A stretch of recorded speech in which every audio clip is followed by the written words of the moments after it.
കൊച്ചിയിൽ നിന്ന് ലാവോസിലേക്കുള്ള മനുഷ്യക്കടത്ത് കേസിൽ ഇടപെട്ട് NIA പോലീസിനോട് പ്രാഥമിക വിവരങ്ങൾ തേടി.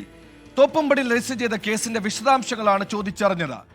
വിദേശ സൈബർ തട്ടിപ്പ് സംഘങ്ങളുടെ ഏജന്റുമാരായി പ്രവർത്തിക്കുന്ന മലയാളികളെക്കുറിച്ച് പോലീസിന് വ്യക്തമായ സൂചന ലഭിച്ചിട്ടുണ്ട്.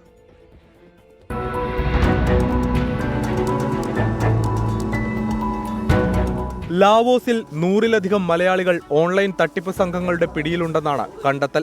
ഇവരെ കബളിപ്പിച്ച് നാടുകടത്തിയ മലയാളി ഏജന്റുമാർക്ക് പിന്നാലെയാണ് അന്വേഷണ സംഘം. ഇന്നലെ പിടിയിലായ ബാദുഷ ഇതിൽ പ്രധാനിയാണ്. ഇയാളിലൂടെ കൂടുതൽ ഏജന്റുമാരെ പൂട്ടാനാകുമെന്നാണ് അന്വേഷണ സംഘത്തിന്റെ കണക്കുകൂട്ടൽ. തട്ടിപ്പിന്റെ മറവിൽ മനുഷ്യക്കടത്ത് നടക്കുന്നതിനാലാണ് NIA പ്രാഥമിക വിവരം തേടിയത്. കംബോഡിയയിൽ നിന്ന് തിരിച്ചെത്തിയ 6 യുവാക്കളിൽ നിന്ന് NIA വിവരങ്ങൾ തേടിയിട്ടുണ്ട്. ബാദുഷയെ വീണ്ടും കസ്റ്റഡിയിൽ വാങ്ങി പോലീസ് ചോദ്യം ചെയ്യും. ലാവോസിൽ കുടുങ്ങിക്കിടക്കുന്നവരെ നാട്ടിലെത്തിക്കാനുള്ള നടപടികളും ആരംഭിച്ചിട്ടുണ്ട്. വിഷ്ണു സുരേഷ്, 24 കൊച്ചി.